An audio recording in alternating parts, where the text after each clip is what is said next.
this is Tom from Dirk Witte Music Store in Utrecht, the Netherlands. And today we are taking a look at something incredibly cool and incredibly rare. This is a real deal 1968 Gibson Les Paul Custom Black Beauty. Obviously in its oh so classy looking black finish, tuxedo look. The fanciest Les Paul that you could get back in those days, and actually the first year of the reintroduction of the Les Paul body shape that obviously we now know as the Les Paul, because Les Paul was first in production from 1952 up until 1960, but then it was discontinued, and then the body style was changed to that of the SG. Then it was then that body style was still called the Les Paul up until 1963. Then it changed to the Gibson SG, and then the Les Paul name kind of like, or like the Les Paul model kind of like vanished from the lineup. But then in 1968, after like the boom of like Eric Clapton and Jimmy Page and stuff playing the Gibson Les Paul in this body shape, then they decided to revive the Gibson Les Paul in 1968. So then they brought back the Les Paul Standard, which would then feature P90 pickups, so like a gold top with P90s in 1968, and the Les Paul Custom with the dual humbucker pickups. So incredibly cool to have in the shop, super rare to have one of these or to even like find these. And it is definitely kind of like a player grade one, but like in all of the right ways, because this plays and sounds just phenomenal, and you don't have to like worry about like putting a ding into it or like another ding, because this one already has various nicks and dings and playware. So yeah, just a wonderful player, and it just sounds and plays amazing. So let's dive into the specs. So we've got a mahogany body with a maple top, and that is how these do very much differ from the 1950s Les Paul Customs, because those would get one-piece mahogany bodies, and this one then has a maple top. Not entirely sure why they chose to do that, because I would imagine that that takes more time, more work, more hours.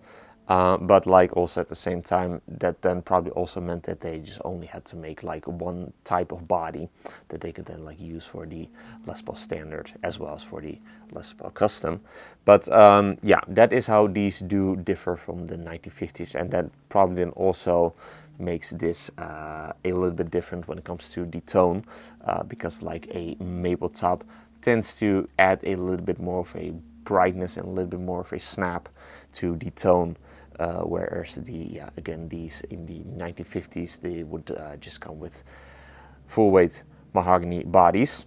Obviously in its original beautiful looking, super classy looking black finish with all of the binding around the top as well as on the back. This is the fanciest Les Paul that you could get back in those days. So we've got 7-ply binding around the top, and then around the back we've got some 5-ply binding. We've got the original 1968 humbucker pickups, which are patent number humbucker pickups. They used to be gold. You can still see some traces of gold, mainly there around the screw pull pieces. You can see some vague, like faint memories almost of being gold, but these are the real deal humbuckers from those days. So that is incredibly cool to see and to have that included. Also then got the original pickup rings.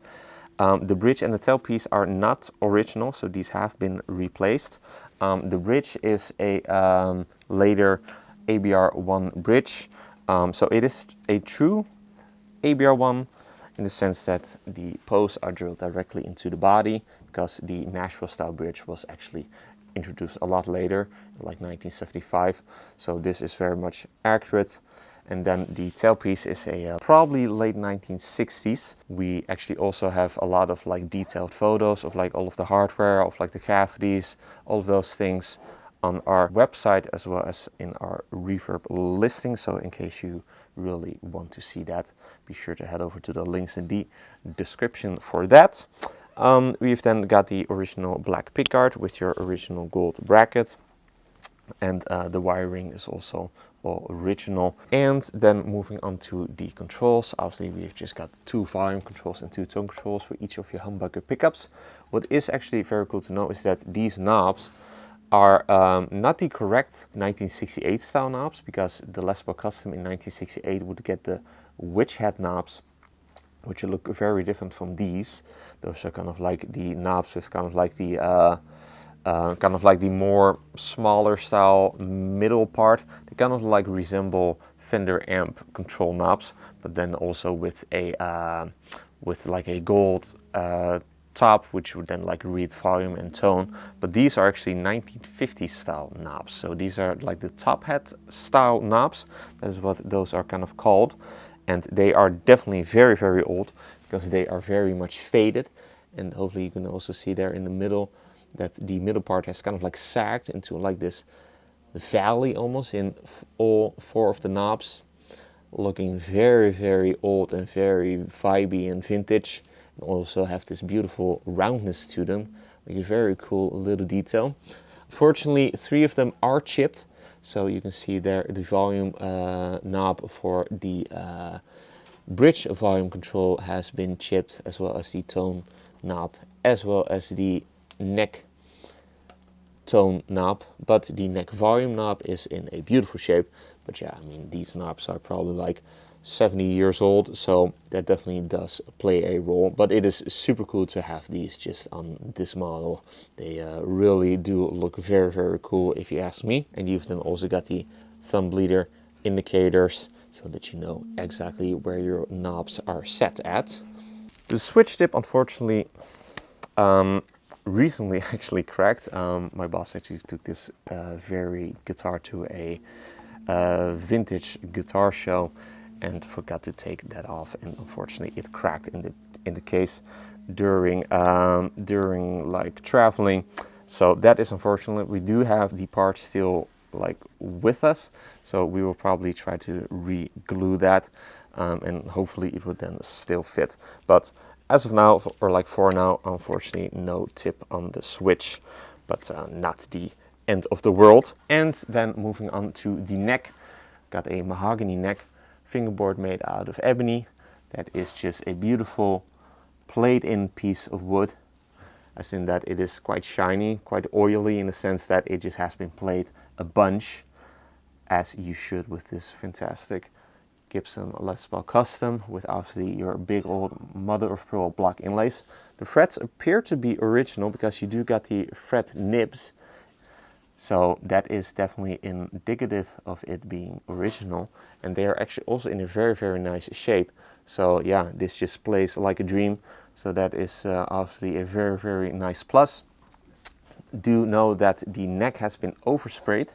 Not entirely sure when that happened, probably a long time ago, because you do got some wear going on the back of the neck. So that is definitely good to know, but it just plays very, very nice and just feels fantastic. So yeah, don't really need to worry about that all that much. But yeah, again, it is good to know regarding the value and just the entire backstory of this fantastic guitar. Original bone nut, and then also the original, it's kind of like a 50 style headstock shape, as in that I believe that the 50 style headstocks for the Les Paul Customs, with the over here, like the mustache part almost, is just a tad taller as compared to like most 1968 Les Paul Customs. And that was not uncommon to see, apparently, back in those days, that they would then like still maybe like use old headstock veneers or something like that for these newer Les Paul Customs. But I'm not 100% sure on that. If you do know for sure, like, please let me know in the comments. It's always nice to learn a new thing or two. So yeah, but yeah, looking just absolutely beautiful. Also beautifully faded. You can see that logo and the diamond just looking really, really beautiful. And then on the back, these beautiful waffle back Clusen tuners done in gold that are also original. And then the last thing to mention, it also comes with its original hard showcase with the yellow interior, as they would come back in those days in the late 1960s. So that is incredibly cool and incredibly rare to see. So yeah, just a fantastic Les Paul Custom. Very, very cool to have in the shop. Like the first reissue of the Les Paul Custom as they were made in the 1950s. Plays and sounds just phenomenal and just totally rock and roll history right here. So yeah, super cool to have in the shop, and it also just sounds fantastic. So let's then move on to that part and hear what it sounds like. But first, if you're interested in this 1968 Les Paul Custom, be sure to head over to the links in the description for further details. If you also have any further like questions or anything like that, be sure to like email us or maybe like give us a phone call. We are more than happy to help you with those questions. And again, also all of like the photos of like the parts and like the cavities, all of that stuff, also detailed photos of that in our Reverb listing, as well as our listing on our website, in case you yeah, wanted to see that. So yeah, if you enjoyed this demo, be sure to like the video and to subscribe to the channel for more cool weekly demos of very cool old gear like this, or cool so like cool electric guitars, cool acoustic guitars, bass guitars even, all of that really cool stuff. Also be sure to like us and to follow us on our socials, Instagram and Facebook. Links are also in the description. With all that being said, let's hear what this original 1968 Gibson Les Paul Custom sounds like. Going to be playing through the Marshall JTM45 Bluesbreaker style amplifier. First be playing the clean tones, and then I'll be playing the dirty tones, for which I'll be using a Klon non-horsey variant. So let's then move on to that part and hear what this 1968 Gibson Les Paul Custom sounds like, and let's take it for a spin.